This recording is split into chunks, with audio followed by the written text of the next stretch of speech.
ओम शांति। 23 जुलाई 2025। मीठे प्यारे बाबा के आज के मीठे मधुर महावाक्य। आज बाबा हमें कहते, मीठे बच्चे, जब समय मिले तो एकांत में बैठ विचार सागर मंथन करो। जो पॉइंट्स सुनते हो उसको रिवाइज करो। प्रश्न: तुम्हारी याद की यात्रा पूरी कब होगी? उत्तर: जब तुम्हारी कोई भी कर्मेंद्रियां धोखा न दें, कर्मातीत अवस्था हो जाए, तब याद की यात्रा पूरी होगी। अभी तुमको पूरा पुरुषार्थ करना है, ना उम्मीद नहीं बनना है, सर्विस पर तत्पर रहना है। ओम शांति। मीठे मीठे बच्चे, आत्म अभिमानी होकर बैठे हो। बच्चे समझते हैं आधा कल्प हम देह अभिमानी रहे हैं। अब देही अभिमानी हो रहने के लिए मेहनत करनी पड़ती है। बाप आकर समझाते हैं, अपने को आत्मा समझकर बैठो, तब ही बाप याद आएगा, नहीं तो भूल जाएंगे। याद नहीं करेंगे तो यात्रा कैसे कर सकेंगे? पाप कैसे कटेंगे? घाटा पड़ जाएगा। यह तो घड़ी घड़ी याद करो। यह है मुख्य बात। बाकी तो बाप अनेक प्रकार की युक्तियां बतलाते हैं।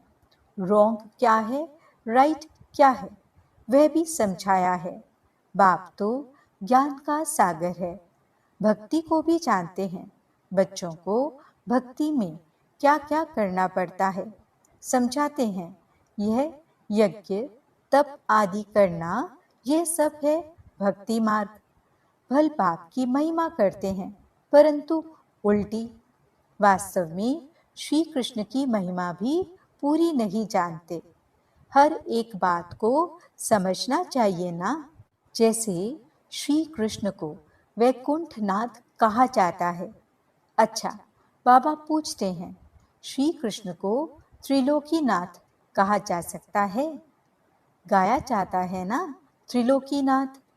अब त्रिलोकी के नाथ अर्थात 3 लोक, मूल वतन, सूक्ष्म वतन, स्थूल वतन। तुम बच्चों को समझाया जाता है, तुम ब्रह्मांड के भी मालिक हो। श्री कृष्ण ऐसे समझते होंगे कि हम ब्रह्मांड के मालिक हैं। नहीं, वह तो वैकुंठ में थे। वैकुंठ कहा जाता है स्वर्ग, नई दुनिया को। तो वास्तव में त्रिलोकीनाथ कोई भी है नहीं। बाप राइट बात समझाते हैं। 3 लोग तो हैं। ब्रह्मांड का मालिक शिव बाबा भी है, तुम भी हो। सूक्ष्म वतन की तो बात ही नहीं। स्थूल वतन में भी वह मालिक नहीं है। न स्वर्ग का न नर्क का मालिक है। श्री कृष्ण है स्वर्ग का मालिक। नर्क का मालिक है रावण। इनको रावण राज्य, आसुरी राज्य कहा जाता है। मनुष्य कहते भी हैं, परंतु समझते नहीं हैं। तुम बच्चों को बाप बैठ समझाते हैं। रावण को 10 शीश देते हैं। 5 विकार स्त्री के, 5 विकार पुरुष के। अब 5 विकार तो सबके लिए हैं, सब हैं ही रावण राज्य में। अभी तुम श्रेष्ठाचारी बन रहे हो। बाप आकर श्रेष्ठाचारी दुनिया बनाते हैं। एकांत में बैठने से ऐसे ऐसे विचार सागर मंथन चलेगा। उस पढ़ाई के लिए भी स्टूडेंट एकांत में किताब ले जाकर पढ़ते हैं। तुमको किताब तो पढ़ने की दरकार नहीं। हाँ, तुम पॉइंट्स नोट करते हो, इसको फिर रिवाइज करना चाहिए। ये बड़ी गुह्य बातें हैं समझने की। बाप कहते हैं ना, आज तुमको गुह्य ते गुह्य नई नई पॉइंट्स समझाता हूँ। पारसपुरी के मालिक तो लक्ष्मी नारायण हैं। ऐसे भी नहीं कहेंगे कि विष्णु हैं।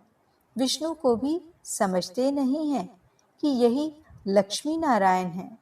अभी तुम शॉर्ट में एम ऑब्जेक्ट समझाते हो। ब्रह्मा सरस्वती कोई आपस में मेल फीमेल नहीं है। यह तो प्रजापिता ब्रह्मा है ना। प्रजापिता ब्रह्मा को ग्रेट ग्रेट ग्रैंडफादर कह सकते हैं।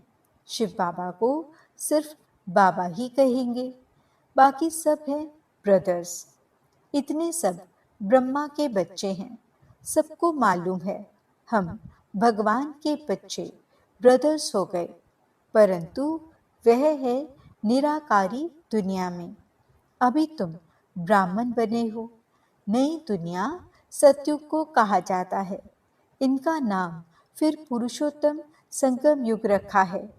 सतयुग में होते ही हैं पुरुषोत्तम। यह बड़ी वंडरफुल बातें हैं। तुम नई दुनिया के लिए तैयार हो रहे हो।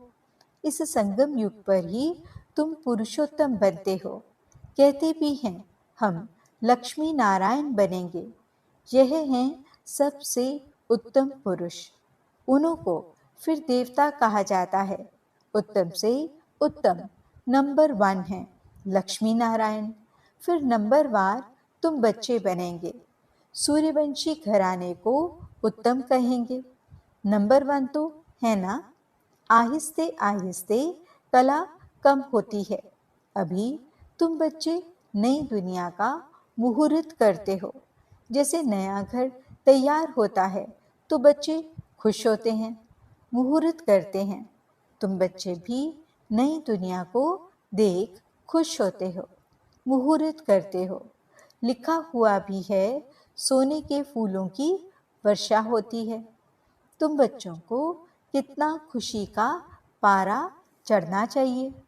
तुमको सुख और शांति दोनों मिलते हैं। दूसरा कोई नहीं जिनको इतना सुख और शांति मिले। दूसरे धर्म आते हैं तो द्वैत हो जाता है। तुम बच्चों को अपार खुशी है। हम पुरुषार्थ कर ऊंच पद पाएं। ऐसे नहीं कि जो तकदीर में होगा सो मिलेगा। पास होने होंगे तो होंगे, नहीं, हर बात में पुरुषार्थ जरूर करना है। पुरुषार्थ नहीं पहुंचता है तो कह देते जो नसीब में होगा। फिर पुरुषार्थ करना ही बंद हो जाता है। बाप कहते हैं तुम माताओं को कितना ऊंच बनाता हूँ। फीमेल का मान सब जगह है। विलायत में भी मान है। यहाँ बच्ची पैदा होती है तो उल्टा मंजा यानी उल्टी चारपाई कर देते। दुनिया बिल्कुल ही डर्टी है। इस समय तुम बच्चे जानते हो भारत क्या था, अब क्या है। मनुष्य भूल गए हैं। सिर्फ शांति शांति मांगते रहते हैं। विश्व में शांति चाहते हैं। तुम यह लक्ष्मी नारायण का चित्र दिखाओ। इन्हों का राज्य था तो पवित्रता सुख शांति भी थी। तुमको ऐसा राज्य चाहिए ना। मूल वतन में तो विश्व की शांति नहीं कहेंगे। विश्व में शांति तो यहाँ होगी ना। देवताओं का राज्य सारे विश्व में था। मूल वतन तो है आत्माओं की दुनिया।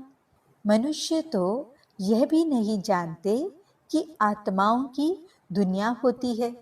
बाप कहते हैं हम तुमको कितना ऊंच पुरुषोत्तम बनाता हूँ। यह समझने की बात है। ऐसे नहीं रड़िया मारेंगे भगवान आया है तो कोई मानेगा नहीं और ही गाली खाएंगे और खिलाएंगे। कहेंगे बीके अपने बाबा को भगवान कहती हैं। ऐसे सर्विस नहीं होती है। बाबा युक्ति बताते रहते हैं। कमरे में 8-10 चित्र दीवार में अच्छी रीति लगा दो और बाहर में लिख दो। बेहद के पाप से बेहद सुख का वर्षा लेना है अथवा मनुष्य से देवता बनना है तो आओ हम आपको समझाएं। ऐसे बहुत आने लग पड़ेंगे। आप ही आते रहेंगे। विश्व में शांति तो थी ना, अभी इतने ढेर धर्म हैं। तमो प्रधान दुनिया में शांति कैसे हो सकती है? विश्व में शांति वह तो भगवान ही कर सकता है। शिव बाबा आते हैं, जरूर कुछ सौगात लाते होंगे। एक ही बाप है जो इतना दूर से आते हैं, और यह बाबा एक ही बार आते हैं। इतना बड़ा बाबा 5000 वर्ष के बाद आते हैं। मुसाफिरी से लौटते हैं तो बच्चों के लिए सौगात ले आते हैं ना। स्त्री का पति भी बच्चों का बाप तो बनते हैं ना। फिर दादा, परदादा, तरदादा बनते हैं। इनको तुम बाबा कहते हो। फिर ग्रैंडफादर भी होगा, ग्रेट ग्रैंडफादर भी होगा। बिरादरियां हैं ना। एडम आदि देव नाम है, परंतु मनुष्य समझते नहीं हैं। तुम बच्चों को बाप बैठ समझाते हैं। बाप द्वारा सृष्टि चक्र की हिस्ट्री ज्योग्राफी को तुम जानकर चक्रवर्ती राजा बन रहे हो। बाबा कितना प्यार और रुचि से पढ़ाते हैं, तो इतना पढ़ना चाहिए ना। सवेरे का टाइम तो सब फ्री होते हैं। सुबह का क्लास होता है, आधा पौना घंटा मुरली सुनकर फिर चले जाओ। याद तो कहाँ भी रहते कर सकते हो। इतवार का दिन तो छुट्टी है, सवेरे 2-3 घंटा बैठ जाओ। दिन की कमाई को मेकअप कर लो, पूरी झोली भर दो। टाइम तो मिलता है ना। माया के तूफान आने से याद नहीं कर सकते हैं। बाबा बिल्कुल सहज समझाते हैं। भक्ति मार्ग में कितने सत्संगों में जाते हैं। श्री कृष्ण के मंदिर में, फिर श्रीनाथ के मंदिर में, फिर और किसके मंदिर में जाएंगे। यात्रा में भी कितने व्यभिचारी बनते हैं, इतनी तकलीफ भी लेते, फायदा कुछ नहीं। ड्रामा में यह भी नूंद है, फिर भी होगा। तुम्हारी आत्मा में पाठ भरा हुआ है।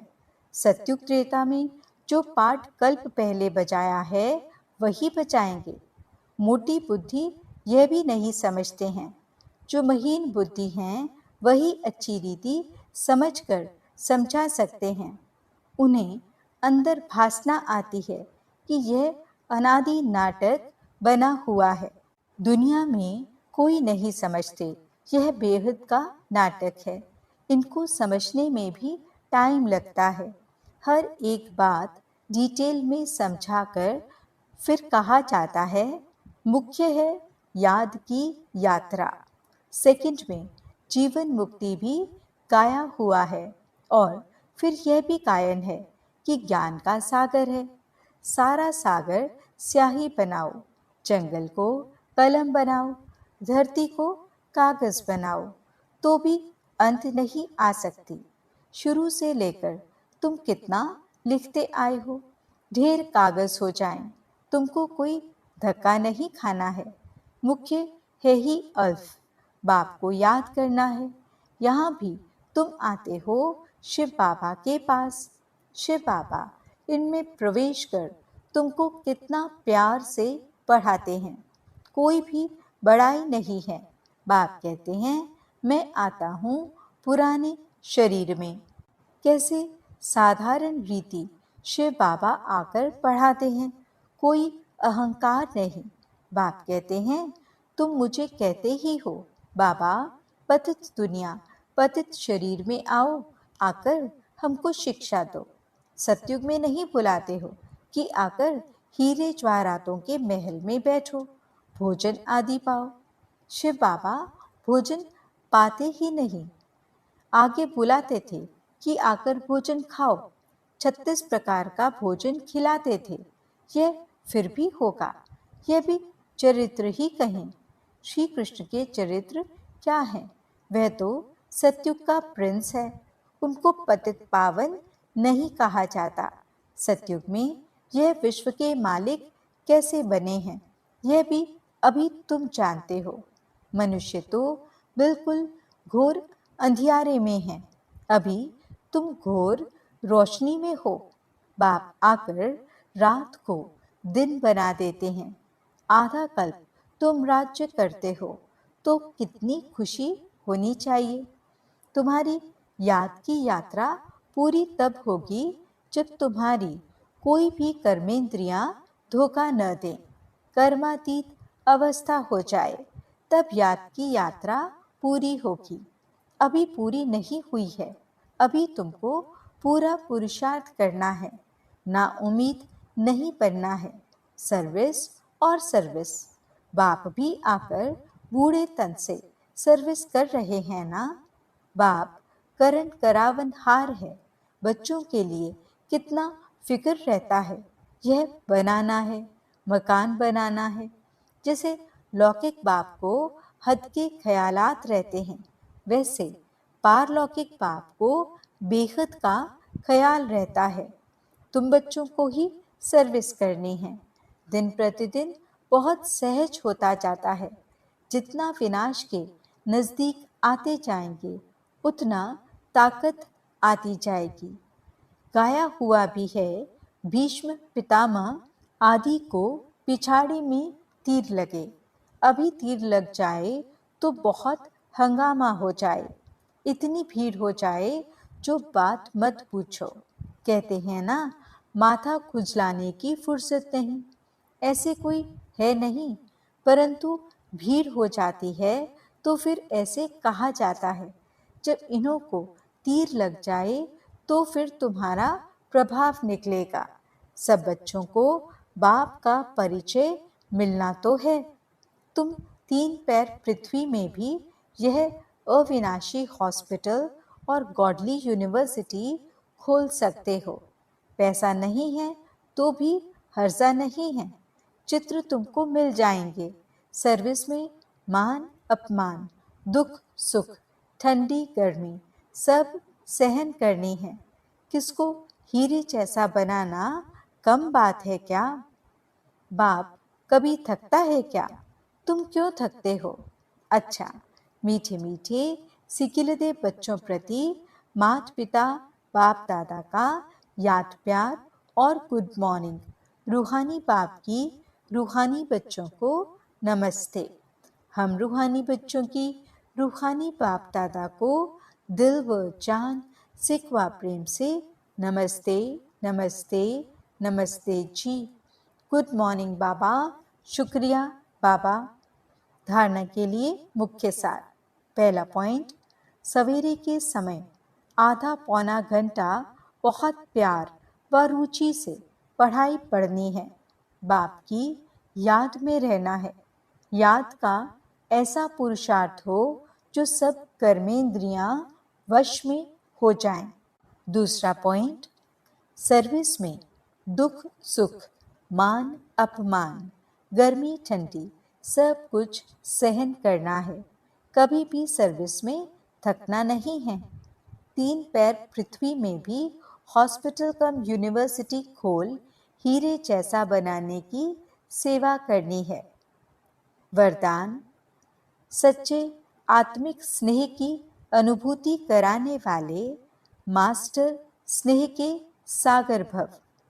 जैसे सागर के किनारे जाते हैं तो शीतलता का अनुभव होता है, ऐसे आप बच्चे मास्टर स्नेह के सागर बनो तो जो भी आत्मा आपके सामने आए वो अनुभव करे कि स्नेह के मास्टर सागर की लहरें स्नेह की अनुभूति करा रही हैं।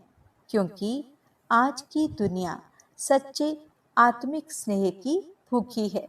स्वार्थी स्नेह देख देख उस स्नेह से दिल उपराम हो गई है। इसलिए आत्मिक स्नेह की थोड़ी सी घड़ियों की अनुभूति को भी जीवन का सहारा समझेंगे। स्लोगन, ज्ञान धन से भरपूर रहो तो स्थूल धन की प्राप्ति स्वतः होती रहेगी। अव्यक्त इशारे, संकल्पों की शक्ति जमा कर श्रेष्ठ सेवा के निमित्त बनो। जैसे सतयुगी सृष्टि के लिए कहते हैं एक राज्य एक धर्म है, ऐसे ही अब स्वराज्य में भी एक राज्य अर्थात स्व के इशारे पर सभी चलने वाले हो। मन अपनी मनमत न चलावे, बुद्धि अपनी निर्णय शक्ति की हलचल न करे, संस्कार आत्मा को नाच नचाने वाले न हों, तब कहेंगे एक धर्म एक राज्य।